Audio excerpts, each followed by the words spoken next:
오늘부터 7주간 수요 예배는 선교사들의 발자국이라는 주제를 가지고 부활의 증인으로 귀하게 쓰임 받으셨던 선교사님들의 그 발걸음들을 발자취들을 우리가 따라가 보길 원합니다. 그 첫 시간으로 오늘은 한국 교회의 아버지라 불리시는 사무엘 마펫 선교사님 이야기입니다. 사무엘 마펫 선교사님은 한국 이름으로 마포 삼열 선교사님인데 제가 오늘 첫 시간에 이 선교사님을 선택한 이유가 있습니다. 사무엘 마펫 선교사님은 우리 담임 목사님을 포함한 우리 상당교회 모든 목사님들이 졸업한 장로의 신학대학교 그 전신인 평양신학교를 설립하시고 초대 학장으로 섬기신 분입니다. 제가 장로의 신학대학교 101기거든요. 101기입니다. 신대원 재학대가 2005년부터 2007년이었고요.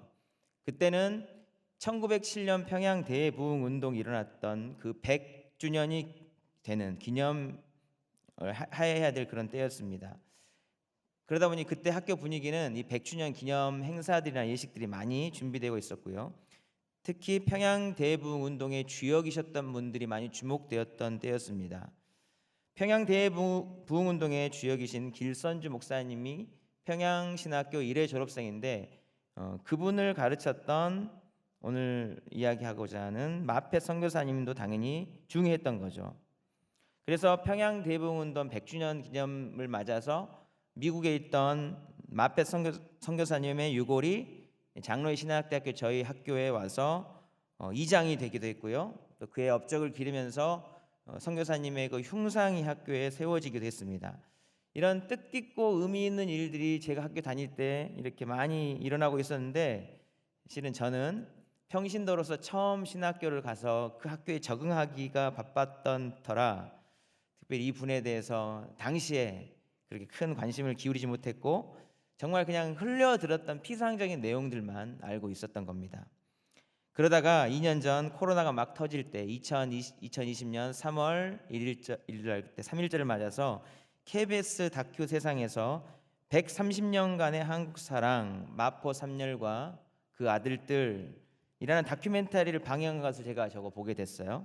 기독교 방송도 아니고 지상파에서 3.1절을 기념해서 선교사님의 일대기를 전국 방송으로 내보낸다는 것은 선교사님이 어려운 시절 한국 땅에 선신한 그 삶의 결과들이 한국 교회뿐만 아니라 이 나라와 민족 가운데 얼마나 위대하고 대단한 일들을 하셨는지를 저거 자체가 이렇게 보여주는 거였죠. 저는 저 다큐멘터리 영상을 보고 진짜 큰 감동을 받았습니다. 여기도 아마 보신 분들이 계실지 모르겠는데 제가 그 선교사님이 세우신 장로의 신학대학교를 나왔다는 것이 너무나 자랑스러우면서도 한편으로는 그렇게 무관심하게 했던 제 자신이 너무 부끄러웠습니다. 우리가 정말 마펫 선교사님의 헌신에 대한 수혜자인데 진짜 모르고 있었구나. 이분이 계셨기 때문에 저뿐 아니라 여러분 그리고 이 한국 교회 또 상당 교회가 존재한다고 생각하면 우리도 이 분에 대해서 알 필요가 있지 않겠는가 그런 생각을 하다가 기회가 되면 소개하면 좋겠다라는 생각을 했었는데 이제 선교사님들의 발자국이 시리즈를 하게 돼서 제가 택한 것이죠. 짧은 시간에 선교사님의 일대기를 다 말씀드리는 것은 어렵지만 전체 개략적인 부분과 또 그 안에 중요한 이야기들을 좀 나눠볼 텐데요. 먼저 사무엘 마펫 선교사님의 일대기를 잘 표현해 줄 수 있는 말씀, 오늘 본문 말씀 다시 한번 더 보시겠습니다. 같이 한번 읽어보시겠습니다. 내가 진실로 너희에게 이르노니 한 알의 밀이 땅에 떨어져 죽지 아니하면 한 알 그대로 있고 죽으면 많은 열매를 맺느니라. 아멘. 한 알의 밀이 땅에 떨어져 죽어서 많은 열매를 맺는 거, 이 너무나 중요하고 잘 아는 말씀인데요. 실은 이게 누구를 위한 말씀이 아니라 예수님께서 이 말씀을 하실 때 본인에 관한 말씀이셨습니다. 예수님께서 자신을 통해서 죽으시고 하나님의 밀이 되어서 많은 구원 열매를 맺기 위해서 십자가에서 하나님의 밀알처럼 돌아가시겠다는 것을 말씀하신 거예요. 이 말씀처럼 예수님이 십자가에 달려 죽으시고 하나님의 밀이 되어 땅에 떨어지심으로 엄청난 구원 열매가 맺혀지게 되었습니다. 그런데 이 말씀은 예수님 당신에게만 해당되는 말씀이 아니라 실은 예수님의 구원의 목적이 사람 구원이잖아요, 근본적으로. 그래서 그의 사랑에 감동되고 그의 희생으로 말미암아 구원된 사람을 통해서 그 뒤를 따라 생명을 아끼지 않는 사람을 통해서 이 구원 열매들이 맺혀지는 것을 보시겠다는 뜻을 가지고 또 이 말씀을 하신 겁니다. 그래서 연속된 25절 말씀을 보시면요, 자기의 생명을 사랑하는 자는 잃어버릴 것이요 이 세상에서 자기의 생명을 미워하는 자는 영생하도록 보존하리라. 자기의 생명을 미워할 만큼 하길 바란다는 겁니다. 이 일이 이루어지도록. 그러면 보존하겠다. 연속해서 26절, 사람이 나를 섬기려면 나를 따르라. 나 있는 곳에 나를 섬기는 자도 거기 있으리니 사람이 나를 섬기면 내 아버지께서 그를 귀히 여기시리라. 그리고 난 다음에 나를 따르라. 본인이 가신 길을 함께 기쁨으로 따르는 자가 있길 바란다. 생명을 아끼지 않으면서까지. 그런 제자가 있다면 내가 그를 귀히 여기겠다. 하나님께서 이렇게 말씀하신 겁니다. 이 말씀대로 예수님의 뒤를 따라 그를 섬기고 따르기 위해서 마페 선교사님은 헌신하여 이 땅에 오신 겁니다. 예수님께서 자기를 위해 생명을 내어주셨기 때문에 그 예수님을 따르려고 본인도 생명을 아끼지 않고 하나님 미리 될 각오로 한국 땅에 오신 겁니다. 여러분, 지금 우리는 한국이 너무 살기 좋아졌죠. 근데 당시에 한국에 선교를 온다는 것은 죽음을 각오하고 온다는 것이었습니다. 최초의 한국 선교사였던 의사 알렌의 보고에 의하면 이렇게 기록되어 있습니다. 한국의 거리거리에는 쓰레기가 산더미처럼 쌓여 있고 파리 모기 날파리들이 떼를 지어 득실거리고 있으며 더러운 개천에는 온갖 병균이 들끓고 있다. 또한 집집마다 파리, 빈대, 벼룩이 없는 집이 없다. 천연두, 매독, 회충 등은 흔해 빠진 병이었고 종기나 무좀 같은 피부병은 거의 모든 사람이 걸려 있었다. 실제로 마페 선교사님은 풍토병에 걸려 죽을 뻔했고요, 돌에 맞아 죽을 뻔하셨고요, 전쟁 때문에 죽을 뻔하셨고요, 일제 암살 음모에 의해 또 죽을 뻔하셨습니다. 이렇게 하나님 미리 되어 자신을 예수님처럼 희생하며 자신의 생명을 아끼지 않으면서까지 한국을 섬기셨는데, 오늘 말씀을 통해서 그렇게 살아오신 선교사님의 삶의 결과가 어떤 것인지를 함께 좀 들여다보기를 원하는 것입니다. 먼저 마포 3일 선교사님의 중요한 일대기를 제가 이 연도와 함께 좀 이해하기 쉽게 나이를 써서 좀 표현을 해봤는데요. 저분이 바로 사무엘 마펫 선교사님인데 1864년 미국 인디애나주 메디슨에서 오남 이녀 중 사남으로 출생했습니다. 11세에 예수님을 그리스도로 고백했고요, 20세에 하노바 대학 최우등생으로 졸업했습니다. 21세에 하노바 대학 화학으로 석사학위를 땄는데, 그리고 그해 졸업하고 메코비 신학교 입학을 했는데, 학위를 취득했는데도 자신을 향한 특별한 소명감을 깨닫고 일생을 자연과학을 연구하는 데 투자하기보다 하나님께 헌신해야 되겠다고 생각해서 신학교에 입학하게 된 겁니다. 그리고 1888년 24세 때 신학교를 졸업하고 목사 안수 받고요, 그 이듬해 25세 때 선교사로 지원했고 미국 북장로교 선교부로부터 한국으로 파송받게 됐습니다. 그리고 그 다음에 1890년 26세 생일날 인천 제물포를 거쳐서 서울 마포 강변에 내리게 됩니다. 제가 비교해 보려고 써놨는데 한 4년 반 전에 언더우드 선교사 아펜젤러 선교사가 입국을 했고요, 1887년 9월에 이제 언더우드 선교사를 통해서 장로교 최초 조직교회인 세문안교회가 설립되게 됩니다. 선교사님께서 이렇게 들어오신 뒤에 초기 6개월 동안은 어학을 공부했습니다.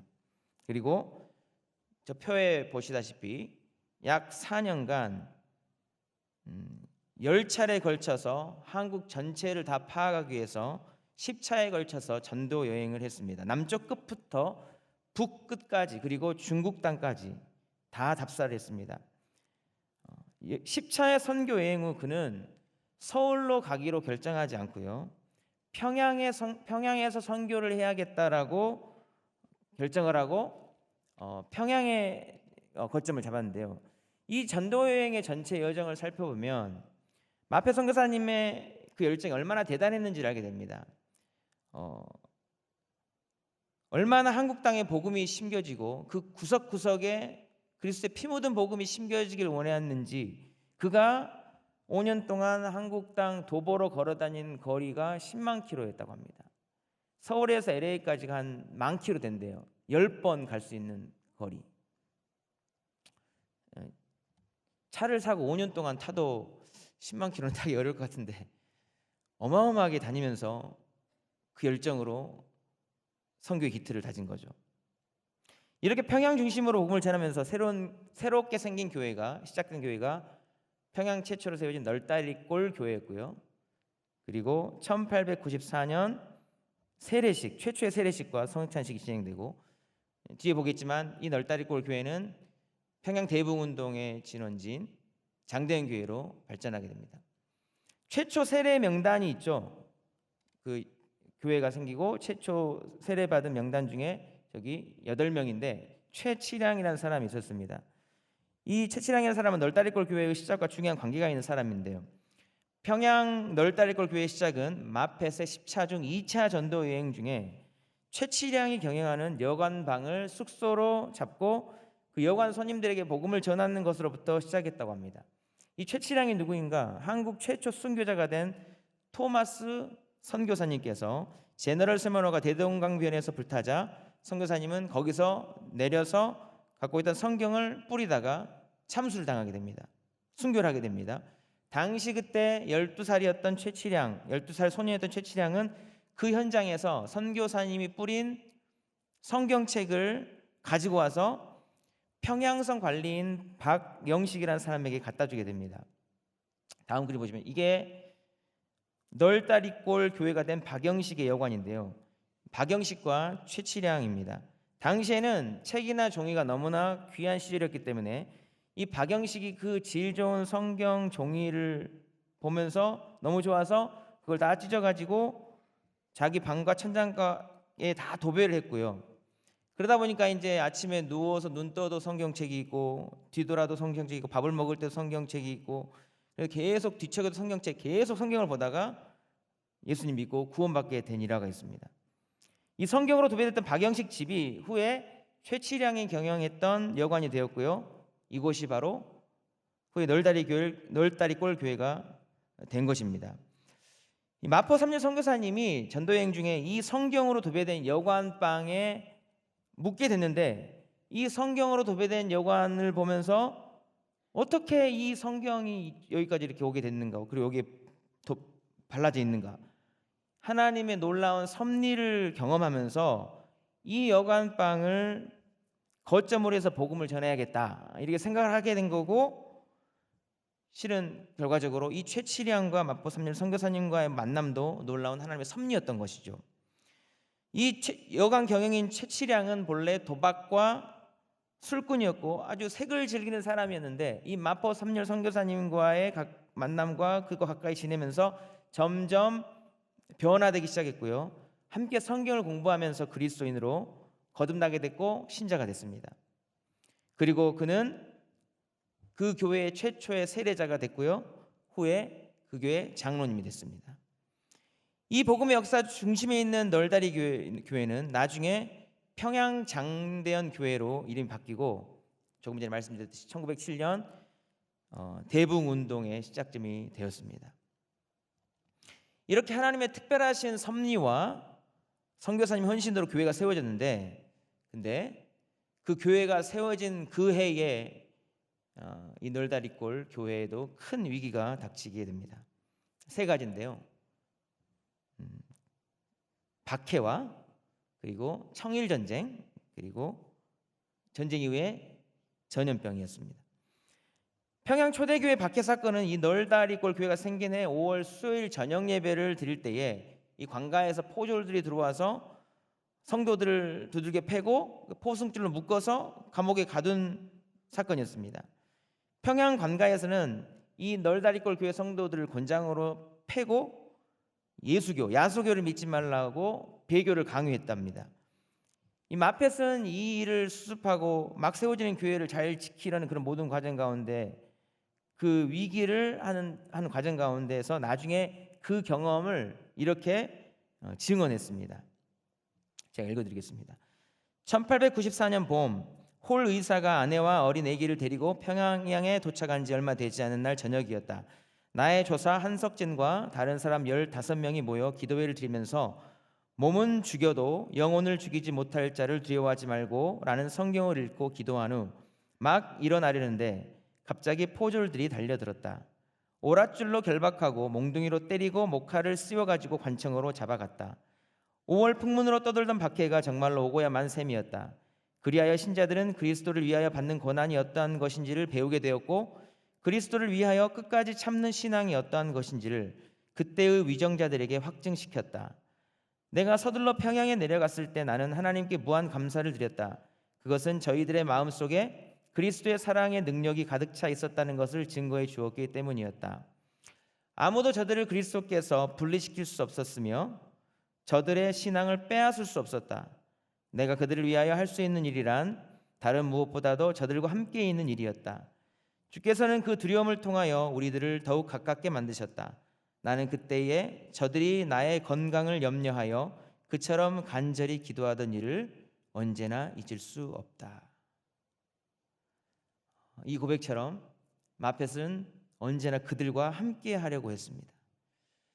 즐거워하는 자들과 함께 즐거워하고 우는 자들과 함께 울라는 로마서 말씀처럼 생명의 위기가 찾아오더라도 그는 그렇게 하였습니다.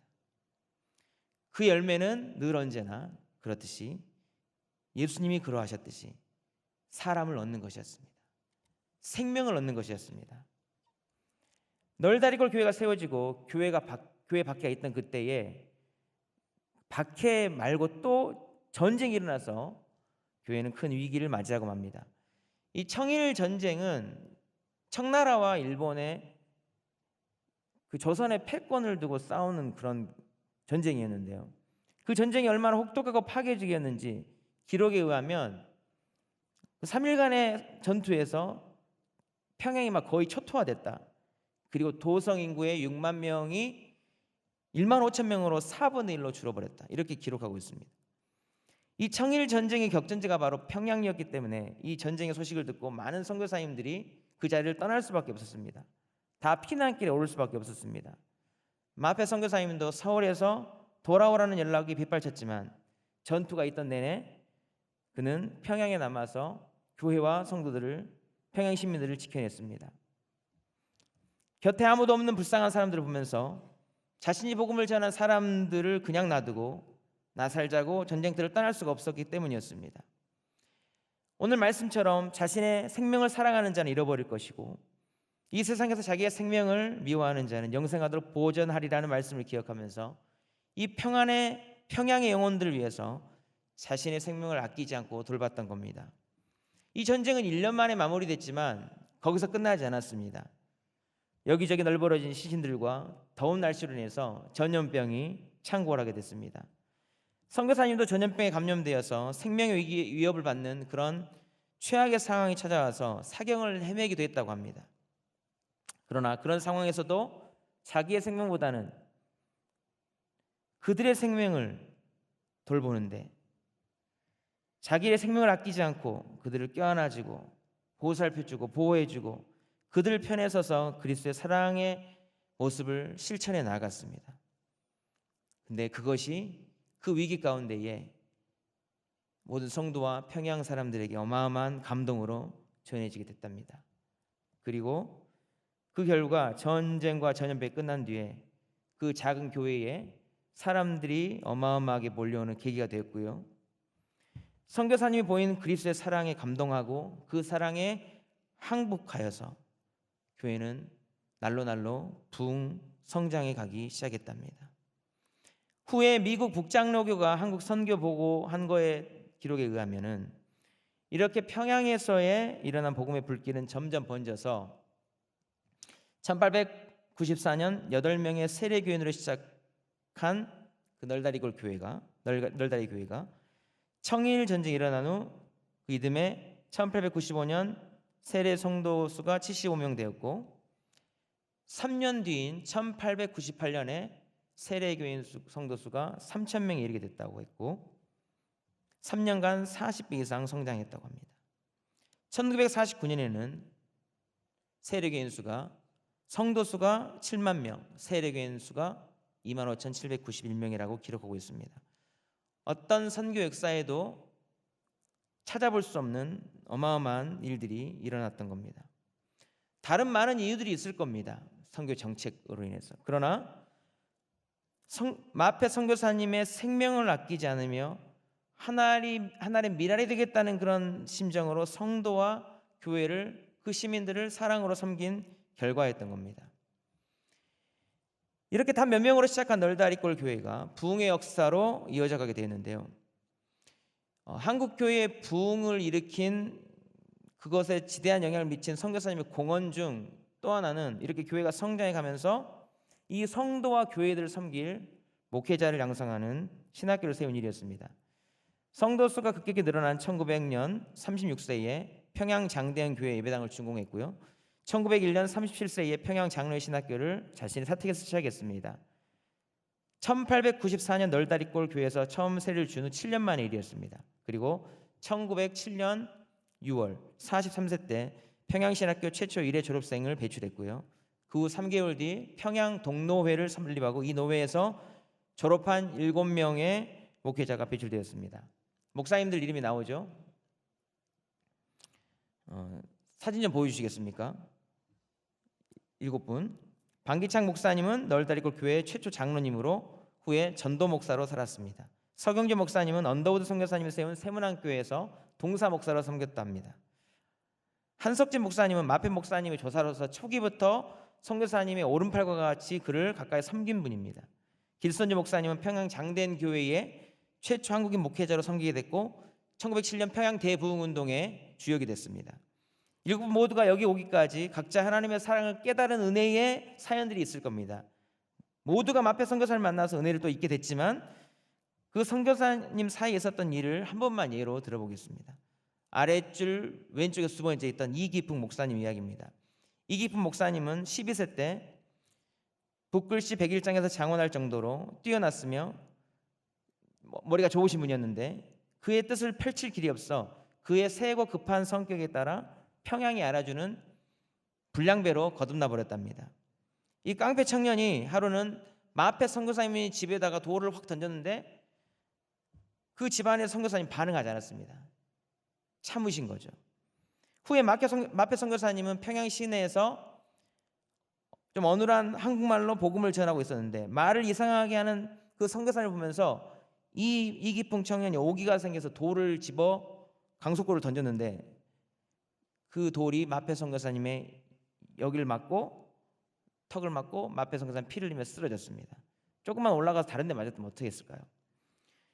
이기풍 청년은 30세 청일전쟁 때 원산으로 피신을 하게 됐는데 거기서 똑같은 모양으로 길가에서 전도하는 그 소리를 듣게 됩니다. 청년, 죄를 회개하라. 예수 믿고 구원받아야 된다. 그 말을 듣고 돌아봤는데 몇 년 전 그 기억이 떠오르는 겁니다. 자기가 돌 던진 똑같은 서양 사람이 똑같은 비슷한 말로 복음을 전하는 광경이었는데 그분이 누구셨냐면 스왈런 선교사님의 아내 선교사님 복음을 전하는 자리였습니다. 이기풍은 거기서 성령께서 역사하십니다. 거기서 복음을 듣고 스왈런 선교사님에게 세례를 받고 회개하게 됐습니다. 그리고 선교사님께 돌을 던진 자신의 악행이 얼마나 큰 죄악인지를 깨닫고 자신이 상해를 입혔던 평양의 마페 선교사님을 찾아와서 무릎 꿇고 울며 용서를 구했습니다. 선교사님은 그를 용서하고 따뜻하게 맞아주었습니다. 그리고 이기풍 청년은 마페 선교사님의 제자가 됐고요. 마페 선교사님의 도움을 얻어서 평양신학교에서 공부를 하게 됐습니다. 그리고 최초 7분의 목회자 중 한 분이 된 겁니다. 이 이기풍 목사님의 모습을 보면 바울 사도가 떠오릅니다. 그죠? 교회를 박해했죠. 스데반이 돌을 맞아 순교할 때 거기 함께했죠. 똑같습니다. 바울이 다메섹에서 사울아 사울아 내가 어찌하여 나를 박해하냐 소리가 들렸을 때 주여 누구십니까? 나는 내가 박해한 예수다. 그 말을 듣고 회개한 것처럼 이기풍 목사님도 원산에서 죄를 회개하라 믿고 구원 얻으라는 그 선교사님 복음을 듣고 회개하게 됐습니다. 저는 그렇게 생각해 봅니다. 만일 마페 선교사님이 이기풍이 던진 돌, 집안으로 던진 돌을 보고도 또 돌을 맞았을 때 내가 돌 맞으려고 여기까지 왔는가, 돌 맞으려고 여기까지 와서 이런 고생을 하는가 하는 마음에 그 비참함을 한 번이라도 표현했다고 하면 어찌 됐겠습니까? 마페 선교사님의 악을 행하는 그 이기풍을 용서하지 못했다면 어찌 되었을까요? 이기풍 목사님은 존재하지 않았을 것입니다. 마페 선교사님은 선으로 악을 이긴 것입니다. 사랑으로 허다한 죄를 덮으신 겁니다. 이 마페 선교사님 예수님과 같은 희생과 섬김으로 이기풍 목사님 같은 분이 나오신 거죠. 평양 동노회 창립 기념으로 그때 최초 선교사를 제주도로 파송하는데 노예는 이기풍 목사님을 보내기로 결의합니다. 제주도로 가는 배가 풍랑을 맞아서 거기 배에 탔던 모두가 사망했다고 들었습니다. 이기풍 목사님은 떠내려와서 추자도로 떠내려왔고요. 해녀가 발견해서 간호하고 살려줬답니다. 구원의 은혜와 함께 생명을 덤으로 얻은 은혜의 마음을 가지고 이기풍 목사님은 예수님처럼 마펫 선교사님처럼 제주도 복음 전파에 헌신했습니다. 제주도 전 지역에 교회를 세워나갔습니다.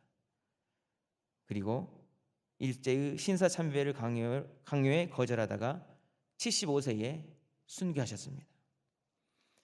그도 마펫 선교사님처럼 사랑의 빚진 자로 하늘의 미랄이 되어서 이 땅에 심겨지게 된 겁니다. 이외에도 시간이 부족해서 다 말씀드리기 어렵지만 정말 마펫 선교사님은 이 나라 민족을 사랑했습니다. 10년 동안 숭실학교 학장으로 섬기셨습니다. 1919년에는 8대 총회장으로 홀랑기 한국교회를 섬겼는데 그때가 3.1운동이 일어나는 해였습니다. 독립운동을 하는 젊은이들에게 은시처가 되었고요. 민족 33명의 대표 중 5명이 그분의 지자였습니다. 얼마나 그가 민족 정신에 큰 영향을 미쳤는지도 알 수 있는 대목입니다. 일본의 신사 참배 요구에 끝까지 버텼으나 암살 위협으로 결국 1937년 미국으로 가게 되는데 이렇게 떠나게 된 것은 일본의 고위 관리인 아내인 어떤 한 그리스도인이 그 암살 위협의 계획을 알고 음모를 알고 알려준 겁니다. 그걸 듣고도 마펫 선교사님은 한국에 남으려고 했는데 한국 교회가 안 되겠다. 이를 심각하게 받아들이고 미국으로 떠나게 만든 겁니다. 그는 죽어서도 다시 돌아오고 싶었다 한국으로 돌아오지 못한 채 결국 한국 교회가 신사참배를 결정했다는 소식을 들은 지 얼마 안 돼서 75세의 일기로 소천하셨습니다. 그는 그렇게 돌아가셨지만 하늘의 미리되어 이 땅에 숨겨지자 그의 사랑과 헌신의 피로 숨겨놓은 많은 제자들뿐 아니라 그의 혈육의 자식들까지도 그리스도를 위해 헌신한 또한 한국을 위해 헌신한 사람들이 되었습니다. 사무엘 마펫 선교사님의 5 아들들이 목사님과 선교사님이 됐습니다. 그중 3남 4남 3남이었던 사무엘 휴 마펫 선교사님은 예일대 박사가 되어서 장로의 신학대학교 저희 학교죠. 연세대학교의 교수로 30년간 섬기셨고요. 4남인 하워드 마펫 선교사님은 의사 선교사님으로서 계명대 동산의료원 7대 병원장으로서 46년 동안 섬겼습니다. 그리고 은퇴 후 미국으로 돌아갔지만 자신의 뼈를 대구에 묻어달라는 유언을 하셨고 결국 그 유언대로 그의 유해가 대구에 돌아와서 묻혔습니다. 이 4남 하워드 마펫 선교사님의 아들 곧 사무엘 마펫 선교사님의 손자죠. 그분은 고아를 사랑하신 한국 고아를 사랑하신 그의 아버지의 뒤를 따라 3명의 한국 고아를 입양하셨다고 했습니다. 예수님의 뒤를 따른 사무엘 오스틴 마펫 선교사님의 뒤를 따라 그의 자녀 손들까지도 예수님의 뒤를 따르며 한국을 위해 섬기신 겁니다. 저는 사무엘 마펫 선교사님에 대한 말씀을 준비하면서 스스로 질문을 던질 수밖에 없었습니다. 과연 무엇이 선교사님으로 하여금 이토록 한국을 사랑하게 만들었는가? 무엇이 온갖 박해를 받으며 목숨을 걸면서까지 이렇게 한국 사람들을 사랑하게 했는가? 무슨 힘이 과연 작용하였길래 그를 만난 사람들이 그렇게 열정적으로 복음을 위해 살 수 있게 했는가? 과연 무엇이 그의 자식의 자식의 대를 이어서 한국을 사랑하도록 만들었는가? 사랑하는 여러분, 과연 이것이 인간의 생각으로나 인간의 계획으로나 그가 가진 힘으로나 그의 뜻으로 가능한 일이겠습니까? 이기적인 인간의 본성을 가지고 과연 이런 비슷한 일이라도 흉내라도 낼 수 있겠습니까? 그렇지 못합니다. 이게 바로 주님의 십자가 사랑의 힘인 것입니다. 부활하신 주님의 권능인 것을 그들이 삶으로 증명해내었던 겁니다. 주님의 그 놀라운 십자가 사랑을 경험한 자가 기꺼이 목숨을 걸고서라도 주님을 위해 사랑의 빚진 자로 살 수 있는 것입니다. 사무엘 마펫 선교사님은 그 주님의 사랑의 빚진 자였고요. 그 사랑의 빚을 갚기 위해서 한국 땅에 와서 목숨 걸고 사랑으로 섬겼습니다. 그 섬김 뒤에 하나님과 예수 그리스도의 놀라운 사랑의 역사가 임했고요. 그 사랑에 감동된 누군가가 또 다른 사람을 그리스도의 사랑으로 섬길 힘과 능력을 얻게 된 것입니다. 사랑하는 여러분, 우리는 예외입니까? 우리도 똑같은 사랑을 받았잖아요. 사무엘 마페 선교사님과 똑같이 살 수는 없더라도 우리도 사랑의 빚진 자로 작은 것이라도 누군가를 섬길 수 있게 주님께서 불러주셨습니다. 사랑하는 여러분, 우리 주님이 우리를 어떻게 사랑하셨는지를 잊지 않는 저와 여러분의 삶이 될 수 있기를 축복합니다. 마페 선교사님을 포함한 이 땅에 순교의 피를 뿌린 선교사님들이 우리를 어떻게 사랑하셨는지를 기억하는 저와 여러분 될 수 있기를 축복합니다.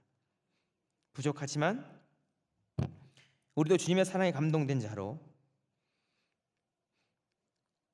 우리가 받은 사랑, 누군가에게 주님의 사랑으로 전해지도록 사랑의 빚진 자로 살아서 생명을 살리는 선교적 교회의 귀한 사명 감당하는 저와 여러분의 복된 삶이 될 수 있기를 주님의 이름으로 축복합니다. 사랑의 하나님 아버지, 이 땅에 귀한 선교사님들을 보내주셔서 복음을 듣게 하시고 그들의 사랑을 받아먹고 이렇게 잘 성장하게 하신 것 감사드립니다. 하나님의 밀이 되어 죽어지신 선교사님들의 희생과 헌신을 잊지 않는 저희들 되게 하시고 우리가 어떤 은혜를 입었는지를 알게 하시며 우리도 어떤 모양으로든지 누군가에게 주의 생명과 사랑을 전하며 주님 따르는 제자의 삶을 살아갈 수 있도록 은혜 베풀어 주시옵소서.